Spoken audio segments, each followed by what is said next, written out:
Subscribe now and press the bell icon. Never miss an update. Good morning बच्चों, class 12th के physics का 7वां chapter alternating current यानी AC, और इसमें आज हम लोग शुरू करेंगे एसी सर्किट के बारे में यानी प्रत्यावर्ती धारा परिपथ के बारे में। देखिए, एसी सर्किट में प्रयुक्त होने वाले 3 तरह के सर्किट हम लोग को पढ़ना है। पहला है आर सर्किट, इसका पूरा नाम होगा रेसिस्टेंस सर्किट यानी प्रतिरोध युक्त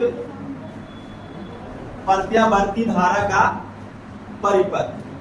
और इसका संकेत अगर देखिएगा तो संकेत इसको आप इस प्रकार से दर्शा सकते हैं। प्रतिरोध के लिए इसको बोलेंगे आर परिपथ, आर सर्किट, एक हो गया। दूसरा हम लोग को पढ़ना है सी सर्किट यानी कि कैपेसिटेंस का लीजिए या कैपेसिटर का लीजिए, कैपेसिटर युक्त सर्किट। इसका संकेत आप कैपेसिटर पढ़े होंगे पहला चैप्टर, ये इस प्रकार से होगा, इसको सी से इसको आर से। और तीसरा होगा एल सर्किट यानी इंडक्टर वाला परिपथ, तो इसको हम लोग बोलेंगे इंडक्टर सर्किट। और इंडक्टर ये इस प्रकार से उसका सिंबल हम लोग बनाएंगे और उसको दर्शाएंगे एल से, प्रेरित इसको बोलेंगे हिंदी में। तो ये 3 प्रकार का एसी सर्किट हम लोग को पढ़ना है, आर सर्किट, सी सर्किट और एल सर्किट। तो पहले बारी बारी से एक को तीनों पढ़ेंगे, फिर इसका कॉम्बिनेशन भी पढ़ेंगे, आर सी एल इस प्रकार से, आर सी सी एल इस प्रकार से। तो अभी हम लोग शुरू करेंगे AC circuit containing resistance only, और इसी को शॉर्ट में क्या बोलेंगे, आर सर्किट। ठीक है, यानी केवल प्रतिरोध युक्त प्रत्यावर्ती धारा परिपथ, यानी एक ऐसा परिपथ लेते हैं एसी परिपथ जिसमें केवल प्रतिरोध, जैसे मान लीजिए एक सर्किट लगा हुआ उसमें केवल बल्ब है, तो केवल बल्ब के पास क्या होगा, प्रतिरोध, आर सर्किट। और एक ऐसा परिपथ ले लें जिसमें बल्ब भी है और फैन भी लगा हुआ, तो फैन के पास क्या होगा, फैन के पास कैपेसिटर होगा, फैन के पास कॉइल होगा, इसमें तीनों आ जाएगा।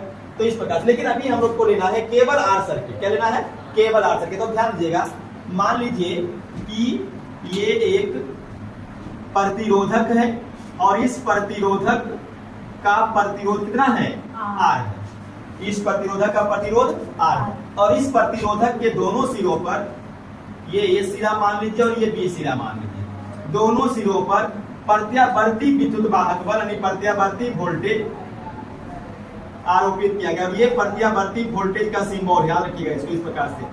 और प्रत्यावर्ती वोल्टेज कितना होता है, तो ई बराबर होता है E naught sine omega T. ठीक है, तो देखिए एक आर सर्किट के दोनों सिरों पर प्रत्यावर्ती वोल्टेज ई बराबर ई नोट साइन ओमेगा टी को आरोपित कर दिया गया। यहाँ पर ध्यान दीजिएगा, ये जो ई बराबर ई नोट साइन ओमेगा टी को आरोपित किया गया है, ये क्या करेगा, करंट सप्लाई। तो मान लीजिए कि ये आई करंट इसमें सप्लाई करता है। ठीक है, अब यहां पर लगा दीजिए किरचॉफ्स लॉ। किरचॉफ्स लॉ से आप देखिएगा तो किरचॉफ्स लॉ का नियम बताता है कि किसी बंद परिपथ के प्रत्येक भाग से प्रवाहित धारा और प्रतिरोध का गुणनफल उसमें लगे हुए विद्युत वाहक बल के बराबर होता है। तो अगर हम धारा और प्रतिरोध का गुणनफल करें यानी आई इंटू आर करें तो किसके बराबर होगा, विद्युत वाहक बल के बराबर। और इसी को तोड़िएगा तो I into R equal to E, तो ई का वैल्यू कितना है, E naught sine omega T. और देखिएगा I equal to E naught sine omega T, और ये आर को यहां लाएंगे तो डिवाइड हो जाएगा। और देखिए आई इक्वल टू, अब ओम का नियम में देखिएगा तो आई इक्वल टू क्या होता है, वोल्टेज बटा प्रतिरोध। तो यहाँ भी देखिए धारा विद्युत वाहक बल का शिखर मान और बटा प्रतिरोध, तो विद्युत वाहक बल का शिखर मान मतलब वोल्टेज, तो वोल्टेज बटा प्रतिरोध को हम क्या मानते हैं, धारा। और अगर ये वी नोट हो तो ये आई नोट हो जाएगा, तो ये ई नोट बटा आर नोट को हम क्या लिखेंगे, आई नोट, और फिर साइन ओमेगा, ये हो गया इक्वेशन 2। अब समीकरण 1 देखिए, विद्युत वाहक बल के लिए इक्वेशन है, और समीकरण 2 धारा के लिए इक्वेशन है, किसका? आर सर्किट में। अब दोनों समीकरण का तुलना जरा कीजिए तो E I, E naught I naught, sine sine, omega T omega T. इसका मतलब क्या है कि जैसे जैसे यहाँ पर ओमेगा टी चेंज होगा टाइम बीतेगा, वैसे वैसे यहाँ का भी ओमेगा टी चेंज होगा टाइम बीतेगा। तो इसका मतलब है कि जैसे जैसे वोल्टेज बढ़ेगा वैसे वैसे करंट भी बढ़ेगा। जैसे मान लीजिए शुरू में हम टाइम को रखते हैं 0, तो अगर टाइम को 0 रखें तो ओमेगा गुना 0 तो 0, और साइन 0 का मान 0 तो वोल्टेज 0। और करंट में भी देखिए अगर टाइम 0 है तो ओमेगा गुना 0 0 और साइन 0 0, तो वोल्टेज भी 0 करंट भी 0। लेकिन अगर टाइम कुछ बीत गया, जैसे मान लीजिए टाइम 1/4 बीत गया, तो 1/4 बीतने में कितना एंगल बनेगा? π/2, 1/4 में 90, तो 90 जो बनेगा वो केवल टी नहीं ओमेगा टी मिल करके होगा। तो ओमेगा टी टोटल हो गया π/2 मतलब 90, 1 और 1 हो गया तो ई गुना सॉरी ई बराबर ई नोट गुना साइन ओमेगा टी हो गया है, साइन ओमेगा टी हो गया π/2 तो 1, यानी ई बराबर ई नोट मैक्सिमम हो गया। तो देखिए अगर ये π/2 है तो वोल्टेज कहां पर है? मैक्सिमम पर। इसमें आइए अगर हम यहाँ पर π/2 रखें तो साइन π/2 यहाँ पर भी 1, तो ये भी कितना हो जाएगा? आई बराबर आई नोट गुना 1, तो ये भी मैक्सिमम शिखर मान। तो जैसे जैसे देखिए ये 0 तो ये भी 0, ये पहुंच गया शिखर पे तो ये भी शिखर पे। तो इस प्रकार से हम कह सकते हैं कि अगर समीकरण 1 और 2 का तुलना करें तो हम पाते हैं कि आर सर्किट में वोल्टेज और करंट एक ही फेज में चलता है, एक ही फेज मतलब एक ही कला में चलता है। तो यहाँ पर हम लोग लिख सकते हैं समीकरण 1 तथा 2 की तुलना करने पर हम पाते हैं कि आर सर्किट में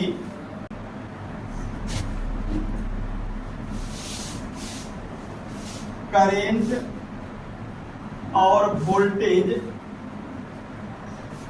एक ही फेज यानी कि कला में होते हैं। ठीक है, अब इसको हम ग्राफ से भी दिखला सकते हैं। तो अगर हम इसका ग्राफ खींचे आर सर्किट में, किसका ग्राफ खींचेंगे? ई का और आई का। तो यहां पर देखिए ग्राफ,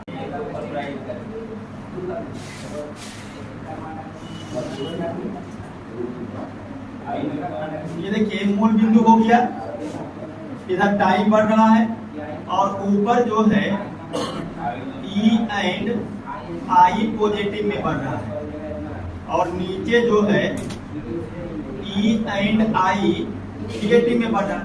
अब यहाँ पर देखिएगा अगर इसको हम 4 भाग में बांटते हैं एंगल को, टाइम को अगर बांटिएगा तो टाइम हो जाएगा t/4, time half, time 3t/4 और टाइम पूरा t।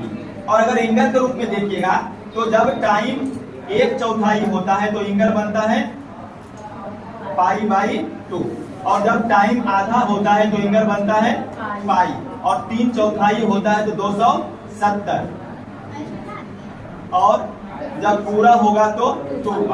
अब ध्यान दीजिएगा, देखिए अगर हम ओमेगा टी, देखिए ओमेगा टी पूरा एंगल है, तो अगर ओमेगा टी को रखते हैं 0 तो वोल्टेज कितना? 0 पे यहाँ पे चले, ठीक है। उसके बाद अगर ओमेगा टी यानी एंगल को रखते हैं π/2 ना पे तो मैक्सिमम पे, तो मान लीजिए 1 2 3 4 इस प्रकार से यहाँ पे वो जो है मैक्सिमम है। कौन सा मैक्सिमम है? E note. तो ये जो है π/2 पर यहाँ पे पोजीशन पहुंच गया, तो वोल्टेज यहाँ पे। उसके बाद अगर पाई रखते हैं तो साइन पाई हो जाएगा 0, तो ये यहां से गिर करके 0 पे।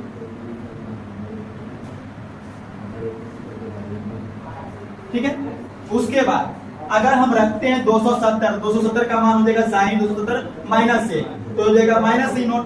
तो माइनस में मैक्सिमम देखिए, ये माइनस में मैक्सिमम है, ये लाइन ये यहाँ पे आ जाएगा, तो यहां से मैक्सिमम ई नोट, फिर ये 0, उसके बाद ये निगेटिव में मैक्सिमम,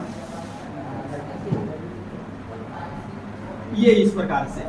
तो ये हो गया माइनस ई नोट। इधर टाइम बढ़ रहा है उसके बाद अगर 2 पाई रखेंगे तो साइन 2 पाई का मान फिर से 0। तो ये जो वोल्टेज है ये यहां से 0 पे और ये आगे से चलता रहेगा।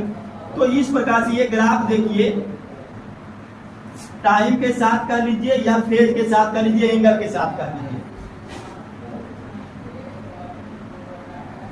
ये हो गया वोल्टेज का। अब करंट का क्या होगा ये देखिए,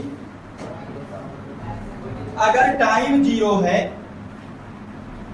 तो ओमेगा टी टोटल 0, और अगर ओमेगा टी 0 हुआ तो साइन 0, और 0 होने के बाद आई भी 0। तो पाई बाई 2 सॉरी 0 पर करंट 0, और जब पाई बाई 2 होगा तो साइन पाई बाई 2 1 होता है, तो ये मैक्सिमम पे पहुंच जाएगा।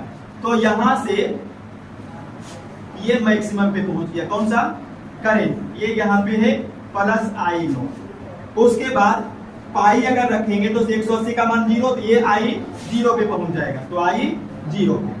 उसके बाद 270 रखेंगे तो -1, तो ये आई पहुंच जाएगा माइनस आई नोट यानी मैक्सिमम पे। तो इतना सारा ऊंचाई जो है इधर भी लिख दीजिए, ये देखिए यहां पे। उसके बाद 2 पाई 0, तो फिर से करंट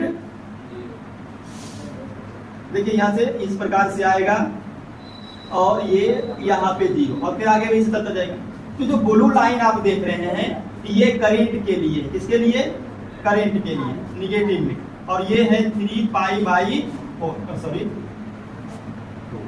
तो देखिए आर सर्किट में वोल्टेज और करंट दोनों एक ही फेज में चलेगा, एक ही फेज में। कैसे देखिए, अगर वोल्टेज 0 है तो करंट भी 0, वोल्टेज मैक्सिमम हुआ तो करंट भी मैक्सिमम, वोल्टेज 0 हुआ करंट भी 0, वोल्टेज मैक्सिमम तो करंट भी मैक्सिमम निगेटिव में, और वोल्टेज 0 तो करंट भी 0। इसी प्रकार से आगे चलते रहेगा।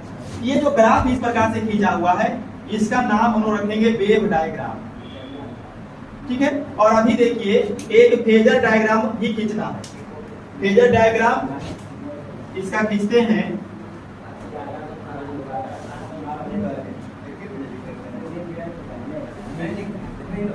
ये मूल बिंदु है, ऊपर है पॉजिटिव में E एंड I, नीचे देखिए निगेटिव में बढ़ेगा E एंड I, इधर देखिए P बढ़ा। अब यहां पर ध्यान दीजिएगा, देखिए ये मान लीजिए ग्राफ को थोड़ा सा बड़ा करके दिखलाते हैं, यहाँ पे ये पाई बाई 2 है, ठीक है, यानी मैक्सिमम के लिए। अब यहाँ पर देखिए अगर 0 है तो वोल्टेज भी 0, करंट भी 0, उसमें कोई दिक्कत नहीं। अब अगर ये ओमेगा टी पाई बाई 2 हो जाएगा तो वोल्टेज कहाँ पे जाएगा, मैक्सिमम पे। फेजर डायग्राम में वेव के द्वारा हम नहीं दर्शाएंगे, फेजर डायग्राम में घूर्णी सदिश है जिसमें धारा का जो शिखर मान होगा, और शिखर मान कब होगा, जब हम यहाँ पर पाई बाई 2 रखेंगे, तो धारा का जो शिखर मान है और वोल्टेज, ये वोल्टेज का शिखर मान होगा, और यहाँ भी पाई बाई 2 रखेंगे तो धारा का शिखर मान, धारा का शिखर मान और वोल्टेज का शिखर मान दोनों को हम एक तीर की सहायता से दर्शाते हैं ग्राफ में, फेजर डायग्राम में। तो अब तीर खींचिए, देखिए मैक्सिमम के लिए, देखिए ये मान लीजिए कि यहाँ पे मैक्सिमम है प्लस ई नोट, यानी ये लाइन मैक्सिमम का है, ये लाइन किसका है, मैक्सिमम का। तो ये पाई बाई 2 पे ये यहाँ पे एक तीर मार दीजिए, ये जो तीर ऐसे जा रहा है वो किसको दर्शाएगा, मैक्सिमम ई नोट को। और आई नोट को भी देखिए, अगर पाई बाई 2 है तो आई भी कहां पर है, मैक्सिमम पे, तो आई को इस लेवल पर ले आइए, ये लेवल आई का है, तो यहां से जाएगा पाई बाई 2 पर, तो ये करंट यहां पे रहेगा आई। ये देखिए बन गया फेजर डायग्राम।